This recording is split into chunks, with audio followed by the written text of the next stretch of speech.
As we move into a time of reflection and meditation, we hear the words that Richard Gilbert wrote. I inhale and I exhale in regular rhythm, an act so common it never occurs to me to pay attention. And when I do, I am overwhelmed with the wonder of it all. I eat my food as I have done for 1,000 days, a practice so frequent I hardly notice the miraculous million events that happen in my own body. And when I do, I am taken with their singular beauty. I greet my loved ones as I have greeted them for years, a habit that I pass off casually, until now I realize the deep poignancy of both greetings and farewells. How precious they are, how they touch deeper feeling chords each time. Perhaps it is middle age or old age, or perhaps sentiment growing in me, or perhaps I am awakening to life in ways transcending my usual semi-awake state of being. The poignancy of living in these days penetrates through me, burrows deep into my psyche or soul or spirit, I know not what. I only know that I feel things more deeply with these passing years, that the common things of life become uncommon, that the ordinary becomes extraordinary, that the habitual becomes sacred. Bittersweet is the poignancy of living in these days. So I awaken myself and bow down in deep gratitude, and bow down in deep gratitude.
I could give you three things, I would give you these: song and laughter and a wooden home on the shining seas.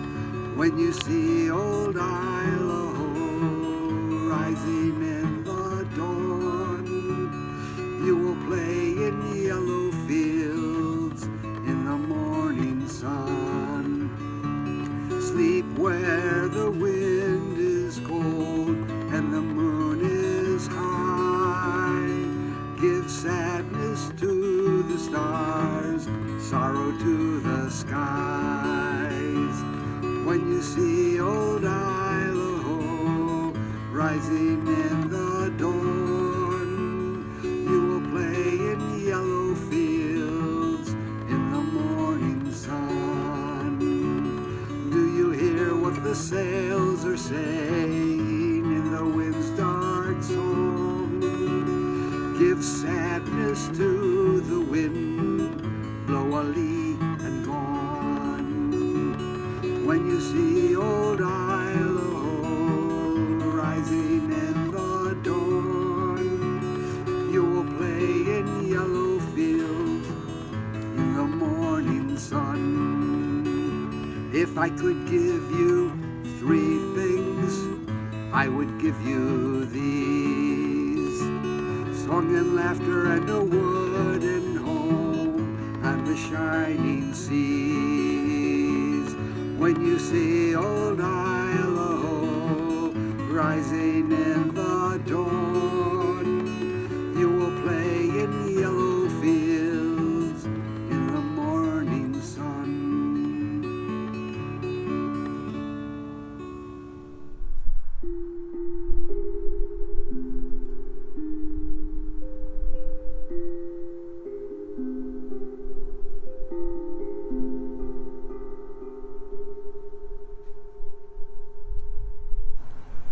Good morning.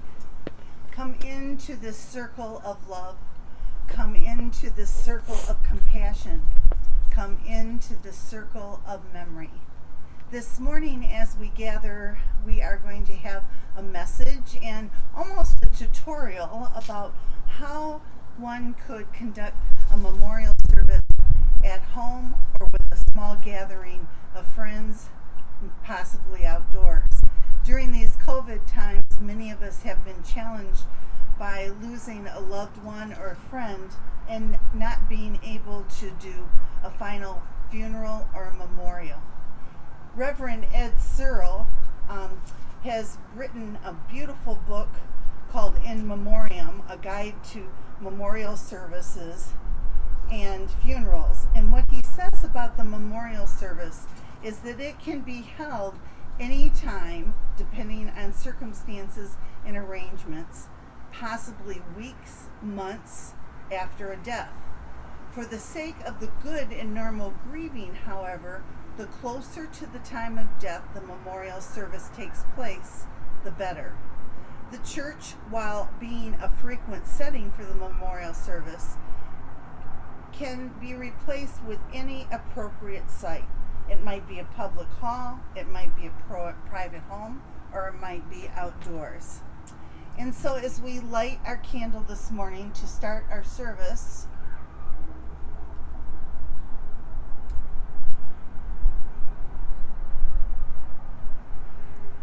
we are reminded of our own creativity. We are reminded that death has been a process. Some of you have sat at the bedsides of friends and family members, and some of you have supported others who have cared for them from afar. Often, we use this reading from George Odell. We need one another when we mourn and would be comforted. We need one another when we are in trouble and afraid. We need one another when we are in despair and temptation and need to be recalled to our best selves again. We need one another when we would accomplish some great purpose and cannot do it alone. We need one another in that hour of success when we look for someone to share our triumphs. And we also need one another when we come to die and would have gentle hands prepare us for the journey. All our lives we are in need, and others are in need of us. And isn't that the universal reason we are connected to a church and a congregation? Because of community and because of that human need of sharing not just triumphs, but also sharing the process at the end of our lives. And so what I would like to have you think about is how you would create, for instance, a focal table. Some might call it an altar, some might call it a memorial table. This might be a table that you would set up and have set up in your home for maybe even a period of weeks. I know when I had a personal death in my family, I studied all the world religions about death. And from the Tibetan teaching, in order to reach nirvana, or the best place after death, there's a time called the bardo, and that can be a period of days and weeks that the Tibetans believe that you should keep a candle lit and also honor the deceased with a prayer or a meditation every morning for a period of time. So what I'd like you to think about is the stories that we tell after someone has passed on are very important. I think about Jesus Christ, and some of us just refer to him as Jesus the man. Jesus is still being talked about in the amazing stories and his amazing characteristics over 2,000 years past his death. The people that wrote most about him did not know him personally, but that oral tradition was passed on so that all of us can use his amazing life as a touchstone and a guide, incorporating those values of his life into our lives. I see each of us in that light. Every time I've done a memorial service, it's just been amazing to hear the stories and the values and the characteristics of an individual, and come to know that those are actually lessons for all of us as we move forward and remember that loved one. Even the people that we maybe didn't know as well, or maybe we had some discord with, when you hold up their entire life, you see their perseverance and their strength. You see their creativity, you see their joy, you see their intellect, etc. And so that's what you would focus on when you create your own memorial.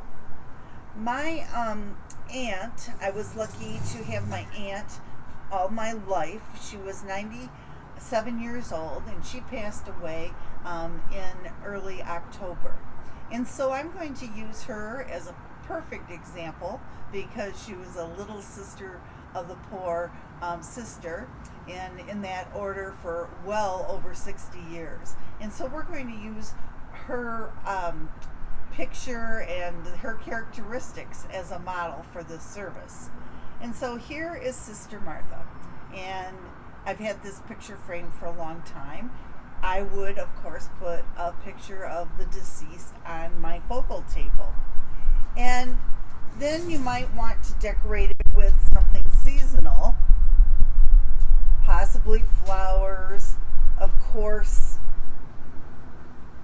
we'd have to have a little angel blowing a kiss towards Sister Martha. How you do this, of course, is unique and up to your creativity, using symbols that remind you of the deceased. In 1792, Jean Jugan was the sister that started this order that was called in their vows to help the elderly. And years ago, my aunt gave me the statue of Jean Jugan. So she was from France. And being the minister, I always have something of compassion, a statue that I can share with people that have gone through a lot, and possibly how this has impacted the world. And so what you do is up to you. We don't want to do a memorial so that we get stuck in the past.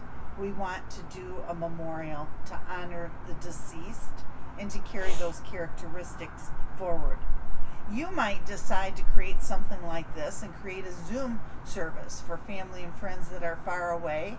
And then you could take opportunities to say, I remember Sister Martha as always being joyful and positive and always greeting everyone with a smile and being willing to serve. And then others would say, oh, I remember the time that she visited and this and that happened. I remember the time that she ate that chocolate cake so fast because she loved chocolate cake. And so everything that you say does not have to be a profound statement, but it may be a vignette of an experience that you shared with the deceased. A few weeks ago, I went to Chicago to do a memorial service outside for a friend and a church member that I had known some years ago when I was minister in Chicago.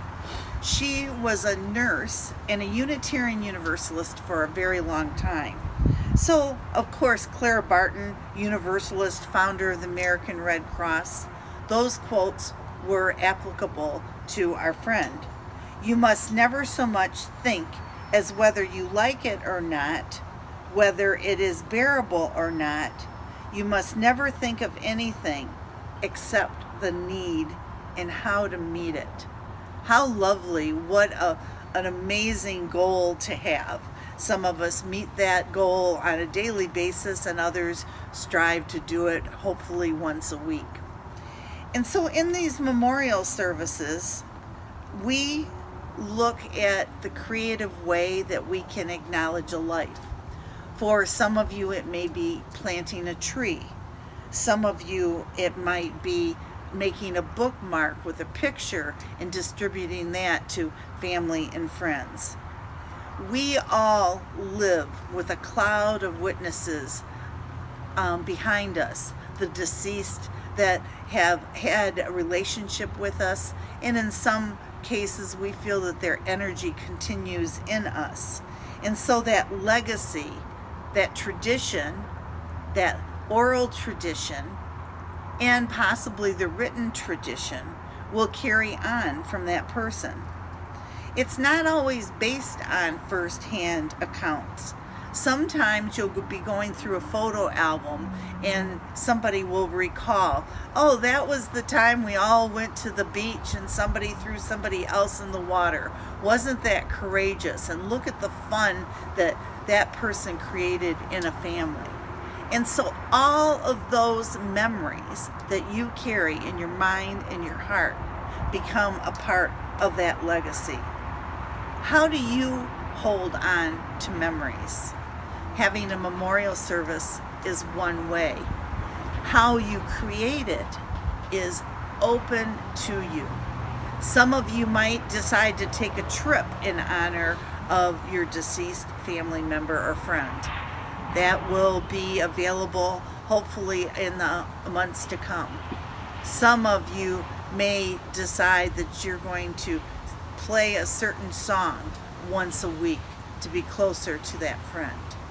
All of this is part of a long process of grieving. What is most troubling to me is if we do nothing at all. Our lives have meant something. Your life means something. And to have it encapsulated and celebrated in a memorial service is just one piece of that grieving process. But it's an important piece. And it's never too late to do it. In our family, not only did Sister Martha die, but my mother-in-law died last April. We're still waiting to do the memorial service because we want everyone to be healthy. But we've had plenty of Zoom meetings where the memories have overflowed and been shared, and the toasts have been made, and the laughter and tears have been combined to remember sweet Fran, sweet, amazing, persevering, and strong Fran. So each of you has an example.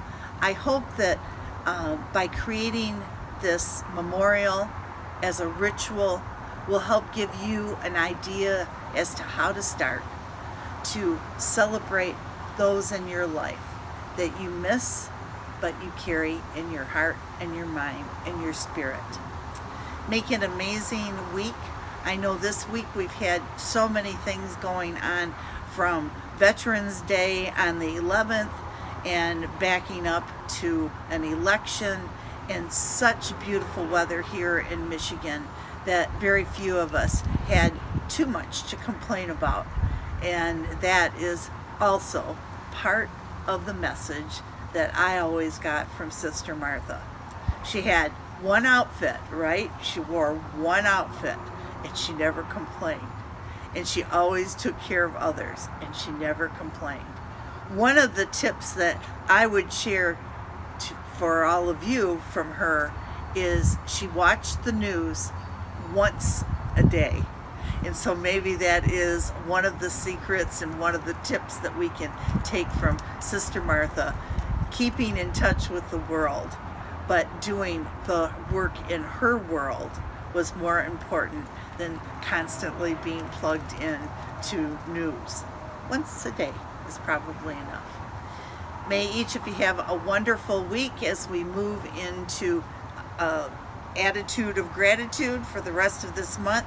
Some of you have been keeping journals and posting online one thing that you're grateful for all the month of November, and so here we are midway through, so you have quite a list going. And for those of you that might have gotten started late, it's not too late to have that gratitude list.